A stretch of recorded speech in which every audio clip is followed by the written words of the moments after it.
मोक्षित जी दिल्ली से। राधे राधे। राधा वल्लभ श्री हरिवंश महाराज जी, आपके चरणों में कोटि कोटि प्रणाम।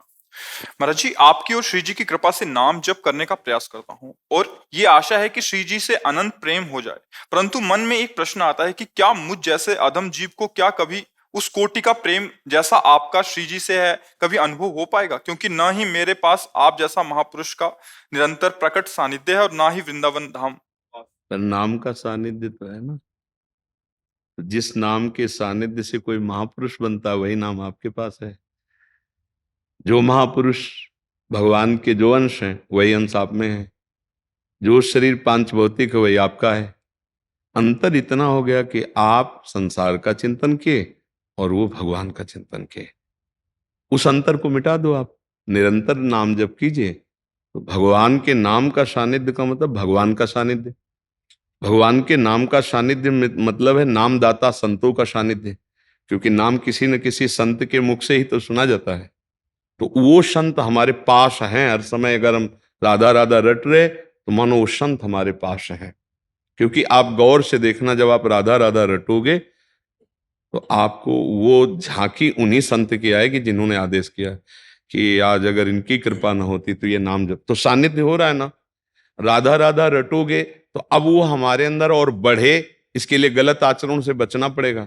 तो सुधार अपने आप शुरू हो जाता है। हम अधम मानते हैं अपने को आचरणों में देख करके, है नहीं। हमसे अधम आचरण हुए। जैसे कोई शराबी है तो शराब के कारण उसको शराबी कहा गया। अगर वो शराब छोड़ देता है तो आप फिर उसे शराबी नहीं कह सकते, क्योंकि ना वो शराबी था ना शराबी है।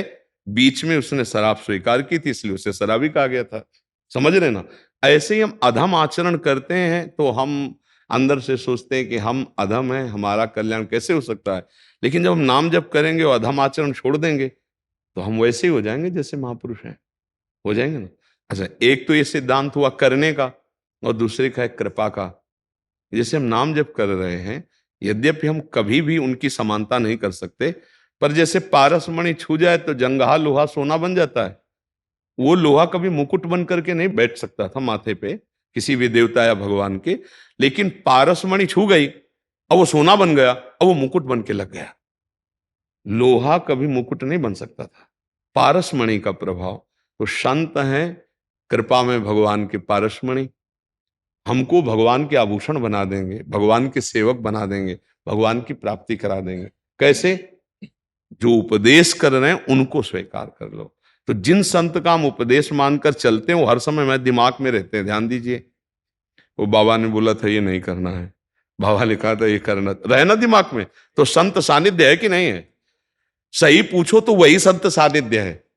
प्रगट में तो आप 2 मिनट 10 मिनट 5 मिनट, लेकिन दिमाग में आप हर समय सानिध्य। सच्चा सत्संग वो है जो हर समय आपके दिमाग में उनकी बात रहे। तो ऐसा ना समझे कि हम संत सानिध्य नहीं कर पाएंगे। संत सानिध्य मतलब कहा गया है दिन रात सत्संग करो। कहा गया है कि भक्ति कर दीप प्रेम करी बाती साधु संगति करी अनुदिन राती। रात दिन, तो रात दिन कौन साधु महात्मा के पास बैठा रहता है भाई? फिर महापुरुषों का कथन क्या है? रात दिन उनकी आज्ञा में हो ना। तो आप बाबा बोले थे सोते समय ऐसा करना चाहिए, बाबा दिमाग में है। बाबा बोले थे जग करके ऐसा कर, 5 भक्तों का नाम लेना चाहिए, ये कर, बाबा बाबा है ना दिमाग में। वो गुरु जी बोले थे ऐसा, वो संत जी ऐसा बोले थे, वो है ना। तो संग हो रहा है ना उनका, यही है रात दिन साधु संग। हमारे पास रहकर यदि आप हमारी बात नहीं मानते तो आप हमारे संग में नहीं हो। दूर रहकर हमारी बात मानते हो तो तुम्हें समझ में आएगा कि हर समय हम हैं। और फिर कभी कभी स्वप्न में दिखाई देने लगेंगे, और कभी कभी बैठे बैठे आपको लगेगा कि मानो बाबा हमारे को उपदेश कर रहे हैं। तन्मयता हो जाए ना तो ये भी अनुभव होने लगेगा। बैठे बैठे दिमाग एकदम बिल्कुल घसीट गया तो मानो आप उन्हीं से बात कर रहे हैं। देख लो बाबा आपने कहा था हम प्रयास तो कर रहे हैं लेकिन सफल नहीं हो पा रहे, सामने बात कर रहे हो, ऐसा लग रहा है कि आप बाबा से बात कर रहे हो, लगेगा ना। ये सानिध्य है।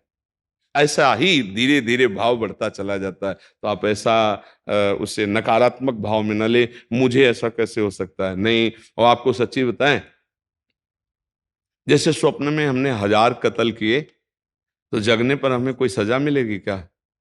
ऐसे ही हमसे अज्ञान में पाप हो गए हैं, अब हम धीरे धीरे जाग रहे हैं ज्ञान में, वो सब भस्म हो जाएंगे। पक्का मान लो हमारी बात, वो सब भस्म हो जाएंगे। अब आगे हमसे गलती, जाग कर गलती होगी तो फिर केस लागू हो जाएगा, है भाई। अब जग का अब लो नशानी, अब ना नशइयो, अब इसमें सावधान हो जाए। तो अच्छे बच्चे हो, भगवान की बड़ी कृपा है कि इस अवस्था में आप अध्यात्म को समझना चाहते हैं, भगवान के मार्ग में चलना चाहते हैं, नाम जप करते हैं, तो आप ये हे भाव तो छोड़ ही दें कि हमको सानिध्य नहीं प्राप्त है। प्राप्त है ना। देखो सामने बैठे हो तो बिन हरि कृपा मिले नहीं संता, भगवान ने कृपा की है ना। और भाव में भी है, जो बात आप सुन रहे हो ये व्यर्थ नहीं जाएगी, क्योंकि धाम में बैठ के सुन रहे हो और सच्ची मानेगा। ये केवल आपके कल्याण के लिए ही श्री जी सुनवा रहे हैं। ना हमारे शरीर की सामर्थ्य है और ना हमारी बुद्धि की सामर्थ्य है। दोनों से असमर्थ होने पर भी भगवान जो आपको सुनवा रहे हैं, तो ये व्यर्थ नहीं जाने वाला। ये आपके अंदर घुसकर शब्द और आपको पवित्र करेगा और आपको बढ़ाएगा। यदि थोड़ी भी श्रद्धा है तो परिवर्तन करके रहेगा, निश्चित परिवर्तन करके रहेगा। यदि हम कोई स्वार्थ बुद्धि रखकर आपको उपदेश करें तो उसमें वो शब्द में वो पावर नहीं होगा कि आपका परिवर्तन हो जाए।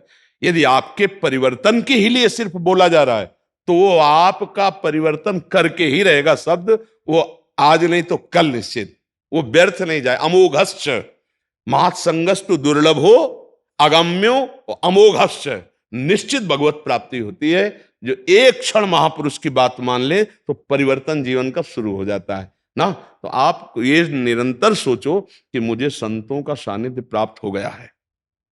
ऐसा ना सोचो कि मुझे कभी जीवन में दोबारा ना मिलो हमसे, और हमारी बात मानते रहो। अगर आगे का रास्ता ना खुलता जाए तो हमें बताना, पूछने की जरूरत नहीं पड़ेगी, रास्ता आपको दिखाई देता चला जाएगा।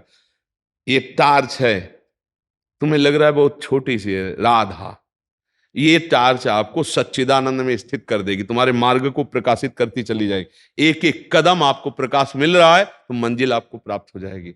ऐसा नहीं कि हाइलोजन जैसा हो कि पूरा ऐसा, ऐसा कुछ हो कि एक बार में रास्ता दिखाई, ऐसा नहीं। एक एक कदम सिर्फ दिखाई देगा, क्योंकि अगर तुम्हें दूरी दिखाई गई तो हार जाओगे। इसलिए अगला कदम केवल तुम्हें रखना है और उतना प्रकाश है तो आगे का मार्ग खुलता चला जाएगा। और अगर गलती करोगे तो वही मार्ग रुक जाएगा। गलती करोगे तो वही मार्ग पर नष्ट नहीं होगा।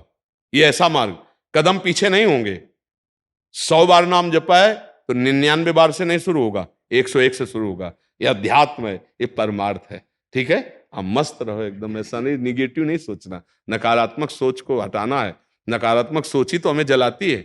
नहीं नहीं कि अब हमको तो वृंदावन ही रहना पड़ेगा क्योंकि साधु संग से ही कल्याण होता, ऐसा नहीं। यही असली साधु संग है, जो दिमाग से साधु संग हो। वो हमारे समय, हर समय माइंड में बैठे हुए, हमारे हृदय में बैठे हुए प्रेरणा देते रहते हैं।